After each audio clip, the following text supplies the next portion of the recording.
James, Bill Thompson for Pollie Watch at Southbank. How you going? May I offer a suggestion as a Conservative? Always. To get some people on board with the marriage plebiscite. And that is, there are many people who are concerned about the cost of doing this on its own. I would like to suggest merging it with the Aboriginal recognition referendum, which would, I believe, serve to defray some of the costs in doing this. And while we're at it, perhaps also include a plebiscite for organ donation, that it be mandated unless you opt out. And perhaps the question of euthanasia, put to the Australian population: are you generally in favour of the notion of properly informed people having a right to euthanasia?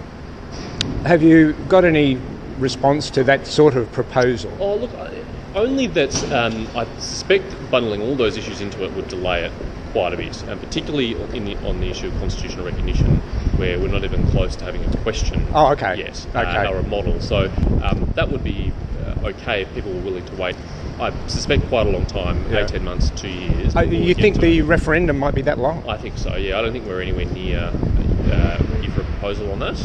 Time will tell, but the referendum council has asked for more time, and I think we're a long way from getting consensus on that issue, either among the Indigenous community or in the wider Australian community as well. So. All right. Well, to perhaps spread the costs of the marriage equality plebiscite, include these other issues of significant interest to people in the Australian community. Potentially. I mean, I still think that this is an exceptional case. It's an issue that's been debated in 20-odd bills over 10 years in Parliament. It is an exceptional case. These other issues, I think, are not as front in mind of people's concerns, and there's not as much evidence that the Parliament's been unable to deal with those. Well, obviously the euthanasia issue has been going on for years. We've had the Dr. Nitsky matters years ago in the Northern Territory. There's no real push, certainly not at the federal level, to change it, and there hasn't been at the federal level for a long time. There is now in Victoria a proposal, and Victoria's entitled to go its own path. They don't need the federal government. The only reason it's a federal issue is because it happened in the Northern Territory.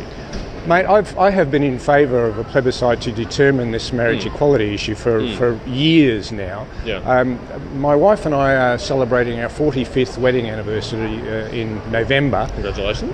Thank you very much. For her it might be commiserations, but generally speaking, my view is if I have to be married to one woman for 45 years, I don't see why these other blokes want to get off lightly and link up with a bloke for that period of time. You know, there's got to be a fair suck of the sav here. Sure. Mate, thank you very much for your time.